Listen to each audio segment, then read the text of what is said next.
నమస్తే. నగరాలు విస్తరిస్తున్న కొద్దీ గ్రామాల స్వరూప స్వభావాలు మారిపోతాయి. ఒకప్పుడున్న గ్రామాలే ఆ తర్వాత ఒక మోస్తారు పట్టణాలు, భారీ పట్టణాలు, కాస్మోపాలిటన్ నగరాలు. ఈ మధ్య మన దగ్గర బస్తీ జాయింట్ యాక్షన్ కమిటీ ఒకటి ఏర్పడింది. అంటే మీరు బస్తీల సంబంధించి ఏం చెప్పాలనుకుంటున్నారు? నగర నిర్మాణంలో వారి పాత్ర ఏమిటి? అక్కడ జీవిస్తున్న ప్రజలు, కొన్ని తరాలుగా ఉంటున్న వారు ఏం కోరుకుంటున్నారు? వారి జీవితాల్లో ఏం మార్పు రావాలని ఈ జాయింట్ యాక్షన్ కమిటీ కోరుకుంటున్నది. వీరు చేసిన ఒకానొక ప్రయత్నం కూడా ఇక్కడ ఉన్నది వీళ్ళది. మూసీ తీరాన బస్తీ జనయాత్ర అని ఒక కార్యక్రమం కూడా వీళ్ళు చేస్తూ ఉన్నారు. ఈ మూసీ తీరాన ఉన్నది బస్తీ జాయింట్ యాక్షన్ కమిటీ TBJAC అనే దాంతో వీళ్ళు ఒక కార్యక్రమం చేస్తున్నారు. ఇందులో ఎర్రోళ్ళ శ్రీనివాస్ ఉన్నాడు, JB రాజు ఉన్నారు, గోసుల శ్రీనివాస్ యాదవ్ గారు, వారు మన దగ్గరనే ఉన్నారు. వారు ఇట్లా కొంతమంది వివిధ సంఘాల వారు కలిపి ఏర్పాటు చేసుకున్న ఒకానొక జాయింట్ యాక్షన్ కమిటీ. ఇది ఒకానొక ప్రయోగం కూడా అనుకోవచ్చు. హైదరాబాద్లో బహుశా మొదటిసారి జరుగుతున్న ప్రయత్నం కావచ్చు ఇది. ఈ బస్తీ జాయింట్ యాక్షన్ కమిటీ లక్ష్యాలు ఏమిటి, వారు కార్యాచరణ ఏమిటో వారితో మాట్లాడదాం. శ్రీనివాస్ గారు నమస్కారం. నమస్కారం. ఇందాక మీ పాంప్లెట్ చూసిన నేను, దీని ద్వారా మీరు ఆ బస్తీ వాసులకు చెప్పదలుచుకున్నది ఏమిటి? మీరు బస్తీని నిర్వచించండి మొదలు, ఆ తర్వాత. అంటే బస్తీ అనగానే ఈ సమాజంలో ఒక చిన్న చిప్పు ఉంది వాస్తవంగా. ఎక్కడి నుంచి వచ్చినావు అంటే, నేను బస్తీ ఈ పలానా చింతల్ బస్తీ అనగానే, ఓహో చింతల్ బస్తీ వల్ల మీరు అంటే చాలా లో క్లాసు, ఆర్థికంగా సామాజికంగా వెనుకబడి వర్గాలు అనేది ఒక చిన్న చూపు అనేది ఈ సమాజం చూస్తుంది. సో మేమేమంటున్నాము, ప్రధానంగా బస్తీలు లేకపోతే హైదరాబాద్ నిర్మాణమే లేదు. ఈరోజు బస్తీలనే లేకపోతే, గ్రామాలనే లేకపోతే పట్టణాలు లేవు, పట్టణాలు లేకపోతే మహాపట్టణాలు లేవు. సో ప్రధాన పునాది ఏంది? గ్రామాలు. హైదరాబాద్ నగరానికి వస్తే బస్తీలు. ఈ బస్తీలను పట్టించుకుంటలేవు ఏ ప్రభుత్వాలు కూడా. మాటలు చెప్తున్నాయి, కొన్ని ప్రభుత్వాలు పట్టించుకునే మాట్లాడుతున్నాయి, అది ముందు చెప్తా నేను. కానీ బస్తీ అనగానే ఒక అవమానం జరుగుతుంది. బస్తీ ప్రజలు ఏం కోరుకుంటున్నారు? మేము బస్తీలో ఏం కోరుకుంటున్నాం? ఆత్మగౌరవాన్ని కోరుకుంటున్నాం. ఫస్ట్ మమ్మల్ని గౌరవించాలి. ఈరోజు ఎందుకు కోరుకుంటున్నాం అంటే, బస్తీ అంటే చిన్న చూపు కదా, మనం మాట్లాడుతున్నాం కదా. అదేవిధంగా ఈరోజు హైదరాబాదు, ఒక చిన్న ఎగ్జాంపుల్ ఇచ్చాను. హైదరాబాదు మొత్తం మురికినంతా సాఫ్ చేసేది ఎవరు? మా బస్తీ తల్లులు, మా బస్తీ అన్నలు. ఈరోజు మీరు పొద్దున లేసారికే ఏ రోడ్డు కూడా, ఇంత పెద్ద రోడ్డు, పొద్దున వాకిలు తుడుచుకోవాలంటేనే, ఇల్లు తుడుచుకోవాలంటే కష్టమయ్యే పరిస్థితులలో బస్తీలో ఉన్న మా అక్కలు, మా చెల్లెళ్ళు, మా అవ్వలే ఈరోజు రోడ్లన్నీ క్లీన్ చేసి ఈరోజు హైదరాబాదును శుభ్రంగా చేస్తున్నాయి. ఈరోజు ఇళ్ళల్లో పనిచేసే వాళ్ళు కూడా మా తల్లులే, మా చెల్లెలే, మా అక్కలే. మేమేమంటున్నాం? వాళ్ళకి గౌరవం కావాలంటున్నాం ఫస్ట్. సెకండ్ వచ్చేసి మాకు మంచి నాణ్యమైన వసతి కావాలని అడుగుతున్నాం. అదేవిధంగా నాణ్యమైన విద్య కావాలని అడుగుతున్నాం, నాణ్యమైన ఆరోగ్యం కావాలని మాకు అంటున్నాం. ఇవి ప్రధానమైన ఎజెండాలతోని బస్తీ జాయింట్ యాక్షన్ కమిటీ ఏర్పాటు చేసి మేము బస్తీలలో తిరగడం, బస్తీలను చైతన్యం చేయడం జరుగుతుంది. ఈ బస్తీ జాయింట్ యాక్షన్ కాబట్టి వివిధ బస్తీలలో సంఘాలను కలుపుకొని పోతున్నాం. మేము కలిపి ఒక జాయింట్ యాక్షన్ కమిటీ ఏర్పాటు చేసుకున్నాం. అంటే ఒక దగ్గర అరుంధతి బంధు సేవ మండలి సంఘాలు ఉన్నాయి, ఒక దగ్గర అంబేద్కర్ సంఘాలు ఉంటాయి, ఒక దగ్గర చింతల బస్తీ అని ఆ బస్తీ పేరు మీద సంఘాలు ఉంటాయి, ఇంకొక ఆడ బతుకమ్మకుంట అనేది ఉంటుంది, ఆ ప్రాంతాన్ని బట్టి అక్కడ అంబేద్కర్ నగర్ అని ఉంటుంది, గబ్బిలాల పేట అని ఉంటుంది. ఈ బస్తీలన్న లీడర్లందరినీ కలిపి మనం ఒక యూనిట్గా అయ్యి, మన ఆత్మగౌరవం ఏంది, మా హక్కులేంది, మా పిల్లల భవిష్యత్తు ఏంది, మా గురించి ఎవరు మాట్లాడాలి, ఎప్పుడు మాట్లాడతారు అంటే ఇక్కడ మీరు ఇది కొంచెం లోతైన ప్రశ్న, అంటే మీరు డిస్కషన్ ఇది. తప్పు. తెలంగాణ ఆత్మగౌరవం, ప్రత్యేక రాష్ట్రం, స్వయం పాలన, ఇది మన ఉద్యమ ట్యాగ్ లైను. స్వయం పాలన జరుగుతూ ఉన్నది ఇప్పుడు. బస్తీలలో ఉండే వాళ్ళలో అన్ని కులాల వాళ్ళు ఉంటారు, అన్ని మతాల వారు ఉండొచ్చు 100%. మరి దీంట్లో ఆత్మగౌరవం అనేది వారిని ఎట్లా మీరు నిర్వచిస్తున్నారు? దాన్ని ఆత్మగౌరవం అనే దాన్ని అర్థమైంది నా ప్రశ్న? అర్థమైంది. ఇప్పుడు భారతదేశ స్వతంత్రం ఒక ఆత్మగౌరవ పోరాటం. స్వాతంత్రం వచ్చింది. స్వతంత్రం వచ్చిన తర్వాత మళ్ళీ తెలంగాణ ఆత్మగౌరవం ఏంది? తెలంగాణ కూడా ఒక ఆత్మగౌరవం ఉంటుంది, దానికోసం పోరాటం. తెలంగాణ వచ్చింది. తెలంగాణ వచ్చిన తర్వాత నేను బస్తీలో జీవిస్తున్నా, నా ఆత్మగౌరవం ఏంది? నన్నుగా గౌరవించాలి నువ్వు. ఈరోజు ఏ ఆఫీసర్ అయినా, ఏ అధికారి అయినా లేదా ఏ ఉన్నతమైన ఏ మధ్యతరగతి అయినా ఈరోజు బస్తీల ప్రజలు పని చేయకుండా ఆయన బయటికి వెళ్ళలేడు.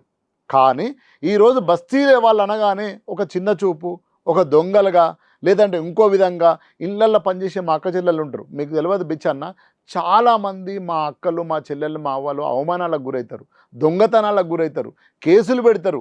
ఇళ్ళల్లో పని చేయాలి, నీ బాత్రూమ్ కడగాలి, నీ బట్టలు ఉతకాలి, నీ గిన్నెలు సాఫ్ చేయాలి, నీ ఫ్లోర్ సాఫ్ చేయాలి, నిన్ను రెడీ చేయాలి, ఇస్త్రీ బట్టలు ఇవ్వాలి, ఇస్త్రీ చేయాలి, నిన్ను కార్ దగ్గర తీసుకురావాలి, నీకు లంచ్ బాక్స్ పెట్టాలి, వండి నేనే పెట్టాలి, నీ డ్రైవరు నా తమ్ముడు, నా బస్తీ డ్రైవరు. కానీ మొత్తం నిన్ను తీసుకుపోయి ఆఫీసులో గుట్టబెట్టినాక ఆఫీసులో ఛాయ్ ఇచ్చేవాడు కూడా నా బస్తీ తమ్ముడే, నా బస్తీ అక్కనే చేస్తుంది. కానీ వాళ్ళని ఎట్లా చూస్తున్నావు నువ్వు? ఈరోజు గౌరవం లేదంటున్నావు స్పష్టంగా. ఎందుకంటే వాళ్ళ దొంగల్లాగా లేదా ఇంకోలాగా ఎవరో ఒక తప్పు చేస్తారు. మొత్తం వ్యవస్థను నువ్వు ఆ బస్తీలో ఉన్న వాళ్ళంతా ఇదే విధంగానే చేస్తున్నావు. కాబట్టి ఈరోజు మాకు ఆత్మగౌరవం కావాలి, మమ్మల్ని గౌరవించాలి, మమ్మల్ని గౌరవంగా చూడాలి మా వృత్తిని. ఈరోజు మనకు తెలియదు అబ్బిచ్చన్న, మీరు దశాబ్దాల నుంచి జర్నలిజం ఉన్నారు. ఏ వర్కును బట్టి ఈ వ్యవస్థలో గౌరవాన్ని ఇస్తారు తెలుసు కదా మనకు. అది ఒక్కొక్క వర్కు ఆ వర్కును బట్టి గౌరవిస్తాం. ఇప్పుడు ఐటీ ఎంప్లాయ్ అంటాం, అనగానే ఎట్లా చూస్తాం? చాలా అద్భుతంగా చూస్తాం. డాక్టర్ అంటాం, చాలా అద్భుతంగా చూస్తాం. ఇంకొక జాబ్ అంటాం, నర్స్ అంటాం, ఇంకొక తీరుగా చూస్తాం. అదే నీకు ఫ్లోర్ క్లీన్ చేస్తారు, బాత్రూమ్లు కడుగుతారు, నీ బట్టలు ఉతుకుతారు, ఎట్లా చూస్తుంది సమాజం? అక్కడనే మేము ఆత్మగౌరవం దెబ్బతింటున్నాం అంటున్నారు మా అక్క చెల్లెళ్ళు, మా అన్నదమ్ములు, మా అయ్యవ్వలు. కాబట్టి మాకు ఆత్మగౌరవం మాకు కావాలి, మా ఆత్మగౌరవాన్ని గౌరవించండి. దాంతోపాటు మాకు ఏవైతే వసతులు ఉన్నాయో, ఏవైతే అవసరాలు ఉన్నాయో అన్న, ఈరోజు దశాబ్దాల నుంచి బస్తీలు 3 గల్లీలు 3 గజాలు 4 గజాలు. తెలంగాణ వచ్చిన తర్వాత కేసీఆర్ గారి నాయకత్వంలో డబుల్ బెడ్రూమ్ అనే ఒక కొత్త కాన్సెప్ట్ని తీసుకొచ్చి ఒక పెద్దగా 2 బెడ్రూమ్లు ఉండాలని వచ్చింది. అన్న 20 గజాల జాగాలన్నా నువ్వు భోజగుట్టకు ఒకసారి మీరు వెళ్ళాలి, ఏది అత్తాపూర్ దగ్గర 15 గజాల జాగా, 15 గజాలలో కుటుంబం జీవిస్తుంటుంది. మీరు యూ బిలీవ్ ఇట్ అన్న? 20 గజాలన్నా, 20 గజాలలో ఓ కుటుంబం మొత్తం బతుకుతుంటుంది. వాళ్ళ పిల్లలు అక్కడే వండుకోవాలి, అక్కడే దాన్ని ఆలోచించిన కేసీఆర్ గారు గొప్పగా ఆలోచించి డబుల్ బెడ్రూమ్ అనే కాన్సెప్ట్ని తీసుకొచ్చి కొంతవరకు డబుల్ బెడ్రూమ్లు ఇవ్వడం జరిగింది. అదేవిధంగా మేము దశాబ్దాల నుంచి, గతంలో నాయకులు గుడిసెలు వేస్తారు, ఆ గుడిసెల తర్వాత ఇల్లు కట్టుకున్నాం, ఆ ఇళ్లకు పట్టాలు లేవు. ఎక్కడికైనా పోదామంటే ఆధార్ కార్డు ఇవ్వరు, ఎక్కడికైనా పోదామంటే ఒక లోన్ అప్లై చేసుకున్నామని లోన్ ఇవ్వరు. అదే 20 గజాలు, అదే 30 గజాలు, అదే 40 గజాలలో ఉండాలి. కేసీఆర్ గారు వచ్చిన తర్వాత 59, 58 అనే జీవోని తీసుకొచ్చి మాకు పట్టాలు ఇచ్చిండ్రు. ఆ 20 గజాల మీద ఇంకో 20 గజాలు, ఇంకో 20 గజాల ఇల్లు కట్టుకొని మేము జీవిస్తున్నాం. కానీ ఇంకా ప్రభుత్వాలు మా కోసం ఆలోచించాలంటున్నాం. మాకు ఆరోగ్యం ఏముందన్న హాస్పిటల్స్ ఈరోజు ఎన్ని 3000 బస్తీలు ఉన్నాయి హైదరాబాద్లో. 3000 బస్తీలు అధికారికంగా ప్రభుత్వం ఐడెంటిఫై చేసింది 1550 బస్తీల వరకు ఐడెంటిఫై చేసింది. కానీ ప్రభుత్వం ఐడెంటిఫై చేయని బస్తీలు ఇంకొక 1500, 1400 బస్తీలు. ఈ బస్తీల కోసం మాట్లాడాలి, ఈ బస్తీల కోసం చర్చించాలి. ఈ బస్తీల ప్రజలే వీళ్ళ సమస్యలు ఈరోజు హైదరాబాద్లో అంటే మిడిల్ క్లాస్ సమస్యలు కాదు. 5 ఫ్లోర్లు, 6 ఫ్లోర్లు, 12 ఫ్లోర్లు ఉన్న వాళ్ళకి ఏం సమస్యలు లేవు. కానీ ఈ బస్తీ వానికి చాలా సమస్యలు ఉన్నాయి. హెల్త్ సమస్య, ఎడ్యుకేషన్ సమస్య, వైద్యం సమస్య, ఆత్మగౌరవ సమస్య, వృత్తి సమస్య. ఈరోజు మన ఇళ్ళల్లో ఒక ఇళ్ళల్లో పని చేస్తారన్న, సడన్గా బంద్ చేయమంటారు. ఎవరికి పోయి మాట్లాడాలి? ఎవరితో చర్చించాలి? ఓ అక్క మీద దొంగతనం పెడతారు, ఎవరితో మాట్లాడాలి? పోలీస్ స్టేషన్ పోతే ఎవరైతే పై చేయి ఉన్నారో వాళ్ళదే నడుస్తుంది అక్కడ. ఇక్కడ మా హక్కుల కోసం మేము నిలదీస్తామని అడుగుతున్నాం. ఇప్పుడు దీంట్లో ఒక ఫ్లోర్ ఊడ్చే వాళ్ళు, ఒక సఫాయి పని చేసే వాళ్ళకు మీరు ఆత్మగౌరవం అన్నారు. ఇక్కడ పనికి కుదుర్చుకున్నవారు పనిచేస్తున్నారు, 2 ప్రైవేటుకు సంబంధించిన విషయాలు. 2 వారు చట్టబద్ధంగా ఇతనికి ఉద్యోగం ఇవ్వాలని చట్టం ఆదేశించలేదు ఎవరిని, యజమానిని. నువ్వు తప్పకుండా ఇత దగ్గరనే పని చేయని చెప్పి చట్టం ఆదేశించలేదు. అది 2 వ్యక్తుల మధ్య కుదిరిన ఒకనొక ఒడంబడిక. దాని ప్రకారం 1 నెల 2 నెలలు ఉండొచ్చు, వెళ్ళిపోవచ్చు వాళ్ళు. ఇక్కడ ఆత్మగౌరవం అనే దాన్ని నీవు ఆ వ్యక్తుల వారిగా మొత్తం సమాజంలో మార్పు ద్వారా సాధ్యమని ఎట్లా అనుకుంటున్నారు మీరు? ఎప్పుడైనా కూడా ఒక నలుగురు గెలిచి ఏదైతే ఒక సమస్య గురించి చర్చిస్తారో, హక్కుల గురించి చర్చిస్తారో, మీకు ఈ సందర్భంగా ఒక ఎగ్జాంపుల్ చెప్పాలి, ఒక ఉద్యమం ఎగ్జాంపుల్. దాదాపు 94లో ఈదుమూడు అనే గ్రామంలో ఒక 14 మంది యువకులు కలిపి మాదిగా సామాజిక వర్గానికి సంబంధించి మన ఆత్మగౌరవం ఏంది, మనం ఎన్ని రోజులు ఇట్లా బతకాలి, మనం పని చేస్తున్నాము, మనం ఈ ఊరును కాపాడుతున్నాము, ఈ ఊరికి సేవ చేస్తున్నాము, ఈ ఉత్పత్తిలో ఉన్నాం మనము, అయినా మనకు ఆత్మగౌరవం లేదు, మన హక్కులు లేవు, మనతో ఎవడు మాట్లాడతలేడు, మన అక్కల మీద మన చెల్లెల మీద దాడి చేస్తున్నా అన్న ఈదుమూడు గ్రామంలో 30 సంవత్సరాలు కింద కూర్చున్న 14 మంది యువకుల ఒక ఆలోచన విధానము ఈరోజు భారతదేశంలో, తెలంగాణలో, ఆంధ్రప్రదేశ్లో ఒక గౌరవాన్ని తీసుకొచ్చింది. ఊరవతల ఉన్న గూడెము ఊరిలోకి వచ్చి మాట్లాడుకున్నది. అవునా కదా? మనం సత్యంగా చూసినాం. అదే చట్టం అయింది, అదే పార్లమెంట్ అయింది, అదే అసెంబ్లీ అయింది. ఎట్లయిందన్న? ఊరికేనైందా? దాదాపు 3 దశాబ్దాల పోరాట ఫలితం మాదిగ రిజర్వేషన్ పోరాట సమితి. ఎందుకంటే ఒక ఎగ్జాంపుల్ చెప్తున్నా నేను. ఎందుకు ఆ ఊరవతల ఉన్న గూడాన్ని ఊరిలోకి తీసుకొచ్చి ఈరోజు కూర్చొని మాట్లాడుతున్నారా లేదా? ఆ అవమానాలు ఇప్పుడు ఉన్నాయా లేవా? ఏ స్థాయిలో ఉన్నాయో మనకు తెలుసు కదా. అంటే నేనేమంటున్నా, దీన్ని మేము అట్లాంటి ఉద్యమాల నుంచి వచ్చిన వాళ్ళం, అంత ఉద్యమాల నుంచి పనిచేసి వచ్చిన వాళ్ళం కాబట్టి ఇక్కడ బస్తీల సమస్యలు కూడా మేము మాట్లాడుకుంటున్నాం. ఈరోజు గిగ్గి వర్కర్లు ఉన్నారన్న, అంత పిల్లలంతా మా తమ్ముళ్ళే, మా తమ్ముళ్ళు, మా అన్నలే. ఈరోజు చట్టం ఎట్లొచ్చింది? ఊరికేనే వచ్చిందా చట్టం? ఈరోజు కర్ణాటకలో వేసిండ్రు, ఈరోజు తెలంగాణలో వేసిండ్రు, రేపు దేశవ్యాప్తంగా చేయాలి. వాడు స్విగ్గీ నువ్వు ఎవరో జొమాటో బుక్ చేస్తే ఇయ్యగానని పోతే వాడిని కొడితే ఎట్లా? వాని మీద కేసులు పెడితే ఎట్లా? సో ఈరోజు చట్టం వచ్చిందా లేదా అంటే ఒక పోరాట రూపం జరిగింది కాబట్టి చట్టం వచ్చింది. రేపు కూడా బస్తీలలో బస్తీ హక్కుల కోసం, ఆత్మగౌరవం కోసం మేము పోరాడి మేము ఏవైతే డిమాండ్స్ పెడుతున్నామో ఆ డిమాండ్స్ను ఈ ప్రభుత్వాలు చట్టం చేస్తాయి. అంటే ఇక్కడ సిఐటికి అనుబంధం ఇది? ఏ సంస్థలకు, ఏ వ్యక్తులకు సంబంధం లేదు. Is individual organization. అందుగురించే Basti joint action committee, Telangana బస్తీల జాయింట్ యాక్షన్ కమిటీ అంటే వివిధ సంఘాలతోనే ఒక జాయింట్ యాక్షన్ కమిటీ. ఎగ్జాంపుల్ మనం తెలంగాణ ఉద్యమం చూసినాం, మనం అందరం ఉన్నాం అందులో ప్రత్యక్షంగా. ఈరోజు కూడా అందుగురించి మొదలు అయిపోయినా నేను, అంబేద్కర్ సంఘం ఉంటుంది ఒకడ చింతల్ బస్తీ ఉంటుంది, ఇంకొకడ గబ్బిలాలపేట ఉంటుంది, ఇంకోకాడ బతుకమ్మకు ఉంటుంది, ఇంకొకాడ బాబు జగ్జీవనరావు సంఘం ఉంటుంది, ఇంకొకాడ దొడ్డి కొమరయ్య సంఘం ఉంటుంది. ఈ సంఘాల కలయిక కలిపితే ఒక బస్తీ జాయింట్ యాక్షన్ కమిటీ. ఇప్పుడు ఇంతవరకు ఎన్ని బస్తీ సంఘాలు అయినాయి? దాదాపు మేము ఒక 700 నుంచి 800 బస్తీ సంఘాల నాయకులతో కలిసి ఈరోజు మేము ముందుకు తీసుకుపోతున్నాం. రేపు ఈ 3000 బస్తీల సంఘాల నాయకులను కూడా మేము ఈ జేఏసీలో ఏర్పాటు చేస్తాం. ఇది ఏ రాజకీయ పార్టీకి, ఏ వ్యవస్థకు అనుబంధం కాదు. వాళ్ళ ఆర్గనైజేషన్ వాళ్ళ బస్తీలో ఉంటుంది. ఆ ఆర్గనైజేషన్ నుంచి ఈరోజు మేము కలిసి ఒక ఇష్యూ మీద, ఒక సమస్య వచ్చిందంటే ఒక జాయింట్ యాక్షన్ కమిటీగా పోయి పోరాటం చేస్తాం. బస్తీ అంటే బహుశా హైదరాబాద్ నగరంలో సుమారుగా 1500 నుంచి 2000 మురికివాడలు ఉన్నాయట. అది ఒక లెక్కన మురికివాడ వాసుల సమస్యలు అనుకోవచ్చా వీటిని? అనొచ్చా? నాకు తెలియక అడుగుతున్నాను. మురికివాడ కాదు అది. మురికివాడ అంటే నేను ఒప్పుకోను. ఎందుకంటే అదే నేను చెప్తున్నా. ఎందుకంటే ఇప్పుడు వారికి అక్కడున్న పిల్లలు, మీరు అన్నారు కదా ఆత్మగౌరవం లేదు అన్నప్పుడు, అంటే నా ఉద్దేశం అది కాదు, మళ్ళీ నేను క్లియర్ చేస్తున్నాను. ఖరీదైన కారు, శుభ్రమైన వాతావరణము, వాళ్ళ ఇంట్లోనే ఎవరో పనిచేసే వాళ్ళు ఉంటే వారు ఆత్మగౌరవం గురించి మాట్లాడడానికి అవకాశం తక్కువ. సవాల్ అక్కడి నుంచి రాదు. ఎక్కడి నుంచి సవాల్ వస్తుంది? ఇవేమీ లేని జీవితం ఏదైతే ఉంటుందో వారి నుంచే వస్తుంది కదా. అందువల్ల ఆ మాట అన్నా నేను ఎందుకంటున్నా అంటనా, ప్రపంచంలో భారతదేశంలో మైగ్రేషన్ వ్యవస్థ నడుస్తుంటుంది. అంటే కడుపు తిప్పల కోసం, పిల్లలను సాదుకోవడం కోసం, పని కోసం మైగ్రేషన్ పోతుంటారు. అదేవిధంగా ఈరోజు యూపీ, ఛత్తీస్గఢ్, బీహార్ నుంచి ఈరోజు మైగ్రేషన్ వస్తుంది.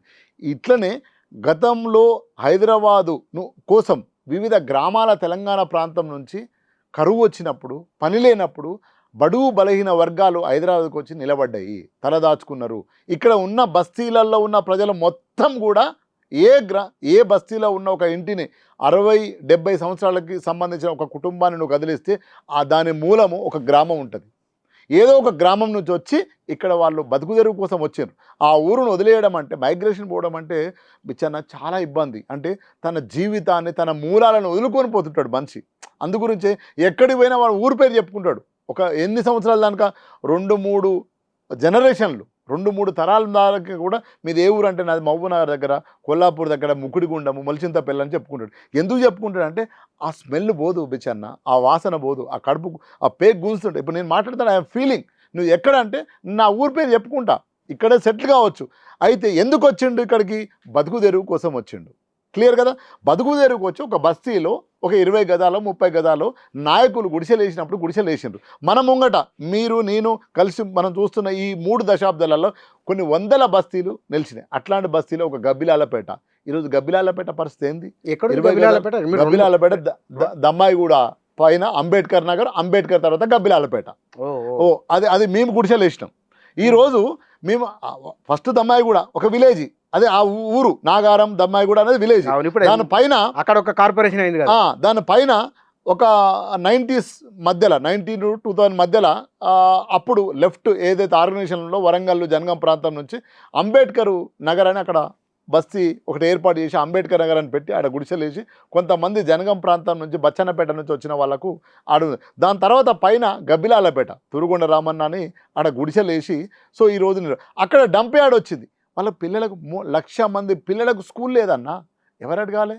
ఈ దేశం నాకు రాజ్యాంగం బాబాసాహెబ్ రాసిన రాజ్యాంగంలో నాకు చదువుకునే హక్కు ఉందని చెప్పినావు కదా, రైట్ టు ఎడ్యుకేషన్ అన్నావు కదా, ఏది నా హక్కు అంటున్నా నేను అవుట్ ఆఫ్ రాజ్యాంగం పోయి దాటి మాట్లాడతలే. నువ్వు ఇచ్చిన రాజ్యాంగం ఫ్రేముల్నే నేను ఎక్కడ ఉన్నానని అడుగుతున్నా. ఈరోజు బస్తీ కూడా అదే అడుగుతుంది. ఎందుకంటే అన్న ఇంత నిర్మాణంలో ఉండి హైదరాబాద్ నిర్మాణం అయిందంటే ఏదో రాత్రికి నిర్మాణం కాలే. ఈ బస్తీల గౌలిగూడ, చింతల్ బస్తీ, అదేవిధంగా బతుకమ్మకుంట, నేను కొన్ని బస్తీలో చెప్తున్నా, అదేవిధంగా కృష్ణానగరు, అదేవిధంగా అంబర్పేట, ఇవన్నీ బస్తీల వాళ్ళ కష్టశ్రమ ఈ నిర్మాణం ఉంది. ఈ నిర్మాణంతో మీరు ఆర్థికంగా సామాజికంగా ముందుకు పోయిన తర్వాత నా గురించి నువ్వు ఎందుకు ఆలోచిస్తలేవని అడుగుతున్నా. ఈరోజు బస్తీ చేసి అదే అడుగుతుంది. నేను ఎక్కడ ఉన్నా, నా పిల్లల హక్కులేంది. ఇంకొక విషయం చెప్పాలనా బిచ్చన్న, ఈరోజు రాజ్యాంగాన్ని గౌరవించి, కాన్స్టిట్యూషన్ను గౌరవించి, ఓటును గౌరవించి 99% ఓట్లు వేసేది బస్తీ ప్రజలే. మీరు సర్వే చేసుకోండి. మొన్న జూబ్లీస్ ఎలక్షన్ జరిగింది, కృష్ణానగరు, బోరబండ, మీరు ఏ ఇంటిలో చూడండి 100కు 100% ఓట్లు వేసేది కూడా ఈ బస్తీ ప్రజలే. ఇప్పుడు తెలంగాణ రాష్ట్రం వచ్చి ఒక 12.5 సంవత్సరాలు అయింది, దశాబ్దంన్నర అనుకో. ఇప్పుడు ఎందుకు గుర్తొచ్చింది బస్తీ ఆత్మగౌరవం? అంటే భిక్షన్న సమస్యలు మేము వచ్చిన మీరందరూ చూసినారు, ఒక ఉద్యమాల భావాల నుంచి వచ్చిన వాళ్ళం. నా దగ్గరికి తెలంగాణ ఉద్యమం వచ్చిన తర్వాత తెలంగాణ ఉద్యమంలో ఇది మొదలుపెట్టాం మేము. అప్పుడు ఏంటంటే మీకు ఒక విషయం చెప్పాలి, ఇది ఇప్పుడు ఆర్గనైజేషన్ స్టార్ట్ అయింది కాదు, ఇప్పుడు సమస్యలను మేము బయటికి తీసుకొస్తున్నాం. కానీ తెలంగాణ ఉద్యమం జరిగేటప్పుడు చాలామంది ఏమనేవారు వాళ్ళంటే, మీరు కూడా చూసినారు, హైదరాబాద్లో తెలంగాణ లేదు, హైదరాబాద్లో ఎవరు తెలంగాణ కోరుకుంటలేరు అనే ఒక ప్రాపగండ చేసి స్టార్ట్ చేసినారు. అప్పుడు మేము బస్తీలు తిరిగినాం, బెల్లేనాయకు, నేను, కృష్ణమాదిగ అన్న, మేమందరం బస్తీలు తిరిగినాం. బస్తీలు తిరిగితే బస్తీ అంతా ఎక్కడి నుంచి వచ్చిన వాళ్ళు, ఊరు నుంచి వచ్చినోడు. ఈరోజు జగదిగిరిగుట్ట గుట్ట ఉంది, జగదిగిరిగుట్ట మొత్తం కూడా నీకు వరంగల్ ప్రాంతమే ఉంటుంది. ఆసియాలో అతిపెద్ద మురికివాడు ఒకప్పుడు. అంటే ఎక్కడి నుంచి వచ్చిన వాళ్ళంతా వచ్చిన వాళ్ళు. వీళ్ళు తెలంగాణ కావాలని ఎందుకు అన్న 100% తెలంగాణ కావాలని కోరుకుంటున్న మనం బయటికి వెళ్ళినారు.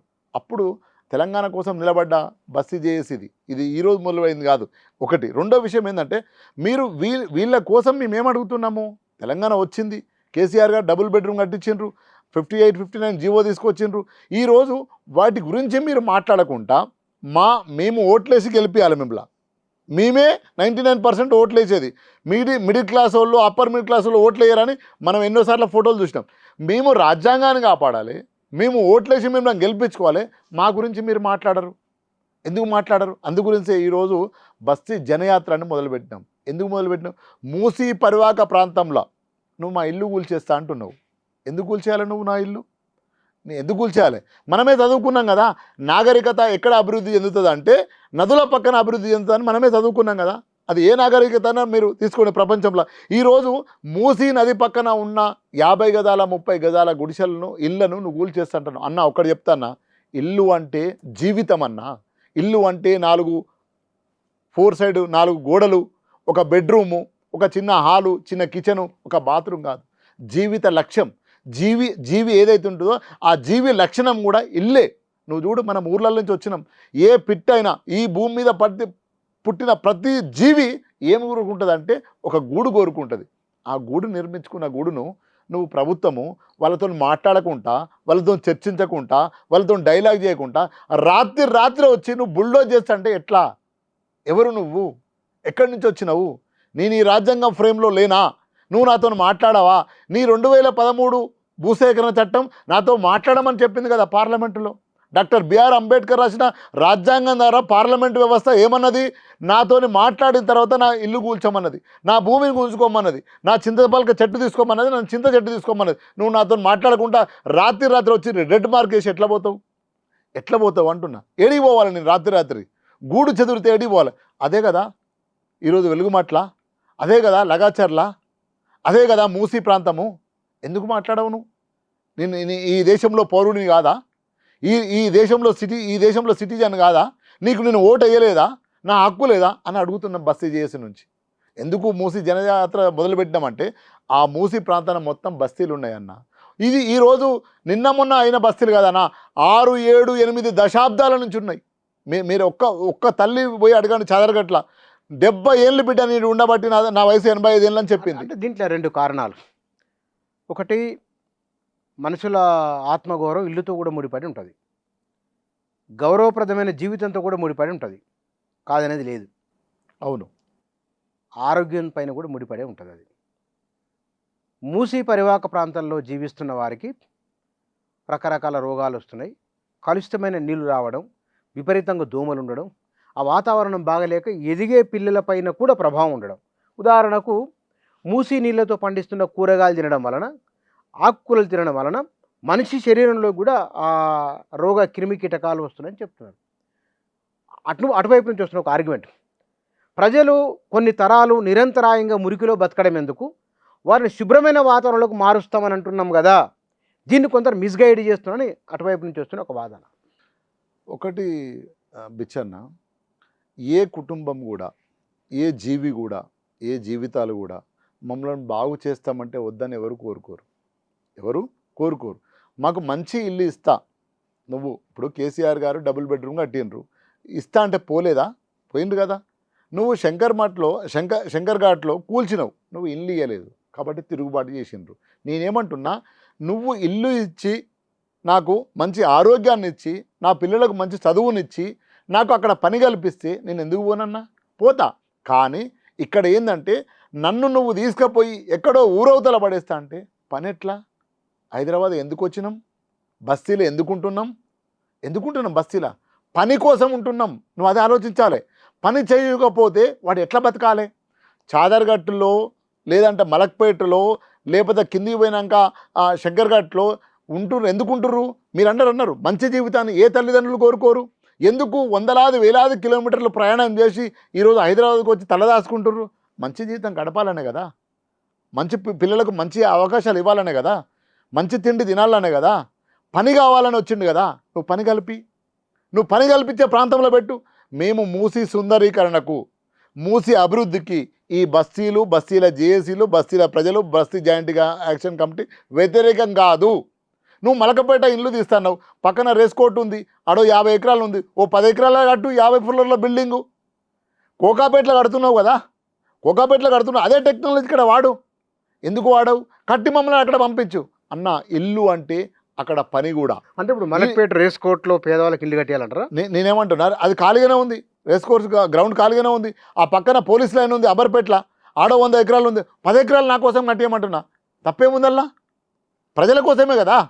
అదే బయట కాకుండా అక్కడనే ఉండాలంటావా? అక్కడ ఉంటేనే అన్న. నేను ఒకటి ఈడ కీలకమైన అంశం, ఒక గ్రూపు లేదా ఒక సమాజం లేదా ఒక సమూహం వచ్చి ఆడ నిలబడ్డదంటే పని కోసం నిలబడుతుంది. ఫస్ట్ పని లేకుండా నువ్వు తీసుకపోయి ఎక్కడో నన్ను ఊరవతలేస్తానంటే ఉండరన్న. ఎట్లుంటావన్నా? మనం ఎందుకు వచ్చినామన్నా ఊరొదిలి ఇక్కడికి హైదరాబాద్కు? ఊరొచ్చేది ఎందుకు వచ్చినాం? పని కోసం వచ్చినాం కదా. ఈరోజు కరోనా టైంలో చూసినాం, యూపీ, ఛత్తీస్గఢ్, బీహారు, అస్సాము, బెంగాల్ నుంచి వీడికి ఎందుకు వచ్చిండు? లగ్జరీని ఎంజాయ్ చేయడం కాదు, పని కావాలని వచ్చిండు. అక్కడ పని లేదు, కడుపు పట్టుకొని వచ్చిండు. అందుగురించే కదా మనం కరోనా టైంలో వాడు మళ్ళీ ఊరికి పోయిండు కదా, ఇక్కడ ఉండలే. నువ్వు ఎంత సెక్యూరిటీ ఇస్తానన్నా, నేను చచ్చిపోవడానికైనా సిద్ధం, నేను పోయి నా ఊళ్ళో వస్తా తప్ప ఇక్కడ ఉండను అన్నాడు. అంటే ఇక్కడ బస్తీల నుంచి నువ్వు కదిలించేటప్పుడు వాళ్ళకు పని ప్రాంతాన్ని కూడా నువ్వు చూడాలి. వాళ్ళందరూ ఏందన్నా, కాయగూరలు అమ్ముకునేటోళ్ళు, సుత్తెపాన బట్టి పంపచారులు చేసేటోళ్ళు, వాడు చెత్త ఏరుకునేటి వాళ్ళు, ఇళ్ళల్లో పనిచేసేవాళ్ళు. నువ్వు ఎక్కడనో రింగ్ రోడ్ అవతలిస్తే వాడు ఏ ఇళ్ళల్లో పోయి పని చేయాలి? ఎక్కడ పంపచారులు అతకాలి? ఎక్కడ కూరగాయలు అమ్మాలి? ఎక్కడ న్యూస్ పేపర్ వేయాలి? ఏ పాల ప్యాకెట్లు వేసి వాడు బతకాలి? పని లేకుండా నువ్వు ఎక్కడో పడేస్తానంటే ఎట్లా బతుకుతుంది? అందుగురించి మేమేమంటున్నాం, నీ ప్రభుత్వం ఉన్న స్థలాలలోనే నువ్వు మమ్మల్ని నిర్మించు, మాకు ఇవ్వు, మేము అక్కడి నుంచి గౌరవంగా పోతాం, అద్భుతంగా పోతాం, మిమ్మల్ని దేవుళ్ళలాగా నువ్వు చూసుకుంటాం ఈ ప్రభుత్వాన్ని. కానీ నువ్వేం చేస్తున్నావు? క్యాపిటలిస్టుల కోసం, కొన్ని వర్గాల కోసం ఎక్కడైతే నువ్వు హైయర్ ఏజ్ బిల్డింగ్ మమ్మల్ని లేపాలని చూస్తున్నావు. మేము కలబడతాం, నిలబడతాం. తెలంగాణ అస్తిత్వము, తెలంగాణ పోరాటానికి ఉన్న ప్రతి బిడ్డ పోరాటం పుట్టుకతోనే పోరాటంతో పుడతాడు. సో కొత్త సమస్య కాదు. అందుగురించే మేము ప్రభుత్వానికి మాతో మాట్లాడమంటున్నాం. ఎందుకన్నా నువ్వు మాట్లాడవు? ఎందుకు నీ క్యాబినెట్ మాట్లాడదు? ఎందుకు నీ సెక్రటరీ మాట్లాడరు? ఎందుకు నీ కలెక్టర్ మాట్లాడిన దగ్గరికి వచ్చి, ఎందుకు నీ ఎంఆర్ఓ విఆర్ఓలు వచ్చి నాతో మాట్లాడరు? మాట్లాడాలి కదా. ఈ దేశ పౌరుణ్ణి కదా, నీకు ఓటేసిన కదా, నీ హైదరాబాద్ నిర్మాణంలో నేను ఉన్నా కదా, ఈ నిర్మాణంలో నా భాగం, నా రక్తం ఉంది కదా. సో నాతో మాట్లాడడానికి నీకు ఇబ్బంది ఏంది? నువ్వు మాట్లాడకుండా తాజకృష్ణలో ఎట్లా మీటింగ్ పెడతావన్నా? Come to Chaderghat. ముఖ్యమంత్రి మన ముఖ్యమంత్రే కదా అన్న, వేరే దేశం ముఖ్యమంత్రి కాదు కదా. ముఖ్యమంత్రిని వెల్కమ్ చేస్తాం కదా. నిన్ను చాదర్ఘట్ బ్రిడ్జి కాడ కూర్చొని బస్తీలతో మాట్లాడమని అడుగుతున్నాం. మా బిడ్డవు కదా నువ్వు, మేము ఓట్లేసరి నువ్వు గెలిచినావు కదా, నువ్వు ముఖ్యమంత్రి అయినావు కదా, మా గురించి పాలసీ చేయమని అడుగుతున్నాం. మేము అదే మూసి సుందరీకరణ చేయాలన్నా వద్దా? చేయమంటున్నామన్నా. మాకు చేయమంటున్నాం. మేము 7 దశాబ్దాల నుంచి 6 దశాబ్దాల నుంచి ఆడ ఉంటున్నాము, మాకు ఆల్టర్నేట్ చూపెట్టమని అడుగుతున్నాం. అంటే ఈ ప్రోగ్రాము మూసీ తీరాన బస్తీ జనయాత్ర అన్నారు కదా, ఇది మూసీ పరివాహక ప్రాంతంలో ఉన్న వారి కోసమా, లేకపోతే కనుక మొత్తం హైదరాబాద్ నగరంలో ఉన్న బస్తీవాసుల కోసమా ఈ సంఘం? ఈ సంఘం మొత్తం హైదరాబాద్ ఉన్న బస్తీల కోసం మా పోరాటం. మూసి జనయాత్ర అనేది ఏదైతే ఉందో, ఇప్పుడు 21 కిలోమీటర్ల ఒక డిస్టెన్షన్ ఏదైతే పెట్టుకున్నాడో అక్కడ బస్తీలు ఉన్నాయి. అక్కడక్కడ ఆ బస్తీల కోసం మేము ఆ యాత్ర మొదలుపెట్టాం. సో కాబట్టి ఎక్కడ బస్తీలు ఉంటే అక్కడ మా హక్కుల కోసం, వాళ్ళ ఆత్మగౌరవం కోసం పోరాటం చేస్తాం. అదేవిధంగా ఈరోజు అన్న అక్కడ మధ్యతరగతి కుటుంబాలు కూడా ఉన్నాయి. ఆ మధ్యతరగతి కుటుంబాలు కూడా 2-3 జనరేషన్ల తర్వాత మధ్యతరగతి కుటుంబం అయింది. వాడు ఎంత 700 SFT 800 SFT కష్టపడి లోన్ తెచ్చుకొని, నానా ఇబ్బందులు పడి లోన్ తెచ్చుకొని, నువ్వు లోను SBI బ్యాంకే ఇస్తుంది, బ్యాంక్ ఆఫ్ బరోడా ఇస్తుంది. ఈరోజు అపార్ట్మెంట్కు నువ్వు ల్యాండ్ వేసిపోతావు. ఎవడు పర్మిషన్ ఇచ్చిండు? ఎవడు లీగలైజ్ చేసిండు? ఎవడు రిజిస్ట్రేషన్ చేసిండు? మధ్యతరగతి కుటుంబం కూడా ఉన్నాయి. ఇప్పుడు మూసీ సుందరీకరణ అంటున్నావు కదా, వాళ్ళతో కూడా మాట్లాడాలంటున్నాం. ప్రతి ఇంటి వాసితో మాట్లాడాలంటున్నాం. తప్పేముందండి? ఇది నువ్వు చర్చించకుండా ఎట్లా ఇస్తావు అంటున్నా నేను. కాబట్టి ఈరోజు మూసీ జనయాత్ర అనేది మూసీ పరివాహక ప్రాంతంలో ఉన్న ఏదైతే నువ్వు ఫస్ట్ ఫేజ్ 21 కిలోమీటర్లు అన్నావో, ఆ 21 కిలోమీటర్ల ఉన్న బస్తీవాసులతోని, అదేవిధంగా ఇల్లు గూడు కోల్పోతున్న ప్రతి వ్యక్తితో నువ్వు మాట్లాడమంటున్నావు. ఎందుకు? నువ్వు ముఖ్యమంత్రి, ప్రజా ముఖ్యమంత్రి కదా, ప్రజాపాలన కదా. ప్రజాపాలనప్పుడు ప్రజలతో మాట్లాడితే తప్పేముందన్న? నువ్వు క్యాపిటలిస్టులతోని, నువ్వు రియల్ ఎస్టేట్ వాళ్ళతోని నువ్వు తాజకృష్ణ ఎట్లా కూర్చుంటావన్నా? ఇది ప్రాథమిక ప్రశ్న. ఎందుకు నీ మంత్రి రాకూడదు? ఎందుకు నువ్వు నా దగ్గరికి రాకూడదు? నువ్వు నీకు దూరమా? నేనేమన్నా కాదు కదా. నా దగ్గర నుంచి పోయిన బిడ్డవే కదా నువ్వు. నేను ఓట్లేసి నేను ముఖ్యమంత్రి చేసుకున్నా కదా. చేసుకున్న వాడిని నువ్వు నా ఇల్లు కూలిపోతుంటే నువ్వు నా దగ్గరికి ఎందుకు మాట్లాడవు? ఇప్పుడు మాట్లాడమని అడుగుతున్నాం, మేము రిక్వెస్ట్ చేస్తున్నాం, బతిమిలాడుతున్నాం. మాతో చర్చించి బిడ్డ అంటున్నారు బస్తీవాసులు. మేము సుందరీకరణకు వ్యతిరేకం కాదు, అది మాకు కూడా కావాలి. కానీ నువ్వు మాతో మాట్లాడకుండా మా ఇల్లు కూలుస్తా అంటే మాత్రం మేము ఊరుకోమంటున్నాం. అదేవిధంగా మీరు ఒక ప్రశ్న అడిగారు మధ్యలో, ఇది మూసి మొత్తం మురికంపు అయిపోయింది. ఎవరన్నా మురికంపు చేసింది? ఏ ప్రభుత్వాలన్నా? మీరే కదన్నా. ఎక్కడి నుంచి వస్తున్నాయన్నా? పటాన్చెరు ఎక్కడి నుంచి, మురికివాడాల నుంచి నీళ్ళు వస్తున్నాయన్నా? సిస్టమ్ లేదన్నా? సిస్టమ్ ఉంది కదా, అధికారులు ఉన్నారు కదా, పాలన వ్యవస్థ ఉంది కదా. ఎక్కడ చీమ చిటుకుమన్నా కూడా టక్కున పట్టుకునే నెట్వర్క్ ఉన్నాక, టెక్నాలజీ ఉన్నాక, ఏ కంపెనీ నుంచి ఎంత మురికి నీళ్ళు వస్తుందో నువ్వు ఆపొచ్చు కదా. తప్పేముంది? ఆపాలి కదా నువ్వు. సో కాబట్టి ఒకవైపు మీరు ఆ పని చేయకుండా ఇన్ని దశాబ్దాల పాటు మీరు దాన్ని వదిలిపెట్టి ఈరోజు నేను కట్టుకున్న ఇల్లును కూలుస్తానంటే నేను ఊరుకోని అంటున్నా. నాతో మాట్లాడమంటున్నా, నాతో చర్చించమంటున్నా. నాతో మాట్లాడకుండా చర్చించకుండా నువ్వు వస్తే ఈ తెలంగాణ ఉద్యమంలో బస్తీలు 3000 బస్తీలు, ఆ 20 కిలోమీటర్లో ఉన్న 10 బస్తీలో 20 బస్తీలో వాళ్ళ కోసం నిలబడతాయని బస్తీ జాయింట్ యాక్షన్ కమిటీ మాట ఇస్తుంది. భవిష్యత్తు మీ కార్యాచరణ ఏమిటి? ఇప్పుడు మేము ప్రభుత్వం స్పష్టంగా మేము డిమాండ్ చేస్తున్నాం, మా బస్తీ ఆత్మగౌరవం ఒకటి కావాలి, మాకు ఆత్మగౌరవం కావాలి, ఆత్మగౌరవంగా చూడాలి ఒకటి. రెండోది, మేము ఏదైతే పని చేస్తున్న వృత్తులు ఉన్నాయో, అదేవిధంగా మా హక్కులు ఉన్నాయో వాటిని మీరు కాపాడాల్సిన బాధ్యత ఈ ప్రభుత్వానిది. ఏమీ హక్కులు అని మీరు అడగవచ్చు. ఈరోజు ఇళ్ళల్లో పనిచేస్తారు మా అక్కలు, మా చెల్లెలు. నేను మొదలు చెప్పిన వాళ్ళకి ఎలాంటిది హక్కు లేదు. వాడు రాత్రే నాకు నచ్చలే, వాడు ఏదో ఒక మిస్బిహేవ్ చేస్తాడన్న, ఆమె యాక్సెప్ట్ మాట్లాడదు, ఎదిరిస్తే ఆమె మీద దొంగ పేరు పెట్టి వెళ్ళగొడతారు. ఈరోజు నేనేమంటే రాజకీయ నాయకుల కోసం ఒక అప్పీల్ చేస్తున్నా, మిమ్మల్ని ఎన్నుకునే మొత్తం బస్తీలే, మీకు ఓట్లు వేసేదంతా బస్తీలే. మీకు ఓట్లు కావాలంటే మా ఎస్సీ ఎస్టీ బీసీ మైనార్టీ వర్గాలే, అక్కడ ఉన్న పేద వర్గాలు, ఏదైతే రెడ్లు కూడా పేదలు ఉన్నారు, బస్తీలలో ఉన్నారు, వర్గాలు, ఈ వర్గాల గురించి మీరు మాట్లాడాలి, ఈ వర్గాల అభివృద్ధి గురించి మాట్లాడాలి, ఈ వర్గాల పిల్లల చదువు గురించి మాట్లాడాలి, ఈ వర్గాల యొక్క ఆరోగ్యం గురించి మాట్లాడాలి. మాట్లాడకపోతే మేము ఊరుకోము. రేపు పొద్దున రాబోయే రోజులలో ఏ ఎలక్షన్లు వచ్చినా కర్రు కాల్చి వాత పెడతాం. ఇంతవరకు ఏంటంటే ఏదో లీడర్ వచ్చిండు, ఓట్లు వేసిరు పోయిను, కానీ వాళ్ళ హక్కుల కోసం వాళ్ళు మాట్లాడుకునే పరిస్థితి లేదు. చిన్న చిన్న సంఘాలుగా వాళ్ళు ఏర్పడ్డారు. వాళ్ళు ఏర్పాటు ఏం చేసిరంటే ఆ లీడర్లను కూడా ఆగమాగం చేస్తారన్న. పెద్ద పెద్ద లీడర్లు మీకు తెలియంది ఏం కాదు, నీకు 20 గదాల ఏంది అది ఫ్లాట్ ఇప్పిస్తా, ఓ 10 గదాల ఫ్లాట్ ఇప్పిస్తా అంటే ఆయన ఏదో నడిపిస్తుంటాడు. ఇప్పుడు అట్లా కాదు, ఉమ్మడి ఎజెండాగా పోతున్నాం మేము. 3000 బస్తీలు ఏకం చేస్తున్నాము. 3000 బస్తీలకు ఆల్టర్నేట్ ఎజెండా పెట్టాలి. మా ప్రణాళిక వేరే ఉండాలి. మీ పాలసీ ఏదైతే ఉందో ఆ పాలసీ వేరే పెట్టాలి. మా కోసం ప్రణాళికలు రచించామని అడుగుతున్నాం. ఇది రేపు మా డిమాండ్ ఇదే. రేపు రాజకీయ నాయకుల ముందు, పార్టీల ముందు, అన్ని పార్టీలు ఇర్రెస్పెక్ట్ ఆఫ్ పార్టీ, ఇది ఏ పార్టీకి సంబంధం లేదు, మేము బస్తీ హక్కుల కోసం, బస్తీ ఆత్మగౌరవం కోసం, మా జీవితాలు బాగుపడడం కోసం మీరు మా కోసం పాలసీలు చేయండి. మీరు మా కోసం మేనిఫెస్టో అన్న. హైదరాబాద్ తెలంగాణ మొత్తం ఒక మేనిఫెస్టో, మీకు కూడా అందులో అంటే కుదరదు. ఇప్పుడు మాకు మేనిఫెస్టో సపరేట్గా రాయండి అని చెప్తున్నాం. ఓన్లీ మీరు హైదరాబాద్కే పరిమితం అవుతారా, లేకపోతే కనుక నగరీకరణ పెరుగుతున్నది రాష్ట్ర వ్యాప్తంగా, మీరు జిల్లాలకు కూడా? అందుగురించి తెలంగాణ బస్తీల జాయింట్ యాక్షన్ కమిటీ మాది. అంటే మొత్తం స్టేట్ అంతగా కరీంనగర్లో ఉన్న బస్తీలైనా, వరంగల్లో ఉన్న బస్తీలైనా, మహబూబ్నగర్లో ఉన్న బస్తీలైనా, అన్న ఆకలి ఎవరిదైనా ఆకలే కదన్న. ప్రపంచంలో ఎవరిదైనా ఆకలి ఒకటే ఆకలి కదా. ఏ బస్తీ ఎక్కడైనా కూడా ఒకటే బస్తీ, ఆ ఆత్మగౌరవం అదే కదా, వాని హక్కులు అవే కదా.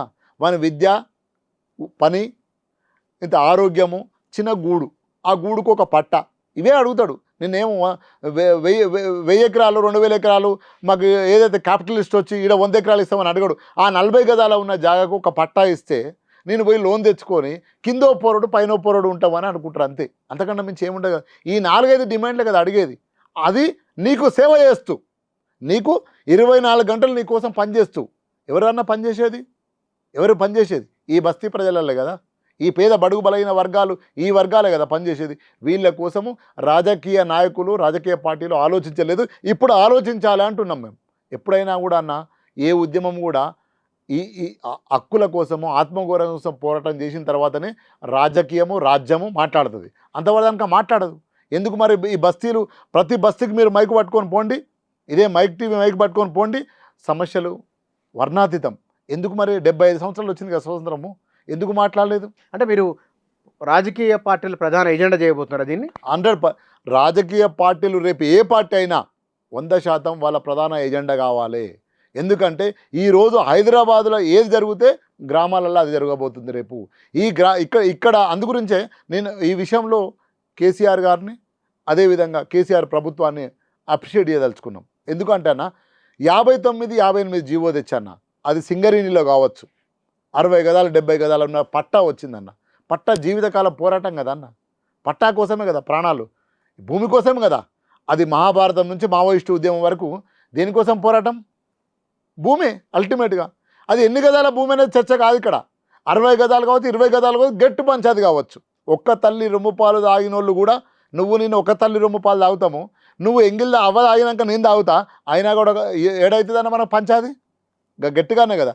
నేను 60 గదాల జాగా కావాలని అడిగితే ఈరోజు కేసీఆర్ గారు తెలంగాణ వచ్చిన తర్వాత, తెలంగాణ అస్తిత్వాన్ని, తెలంగాణ ఆత్మగౌరవాన్ని అర్థం చేసుకున్న తర్వాత ఈరోజు 59-58 జీవో తీసుకొచ్చి కొన్ని లక్షల కుటుంబాలకు పట్టాలు వచ్చినాయి. ఇది వాస్తవం. రెండోది డబల్ బెడ్రూమ్. అప్పటి వరకు ఏందన్నా, ఇండ్లు అంటే ఇందిరమ్మ ఇండ్లు మనం చూసినాం కదా, ఎన్నో ఇండ్లు చూసినాం కదా. ఏ ఇల్లు అన్న చక్కగా ఉందా? నువ్వు ఇందిరాగాంధీ గవర్నమెంట్ నుంచి చూసుకో, ఇప్పటి వరకు ఒకటే 20 గదాల రూమ్ అల్లనే వాడుతావు.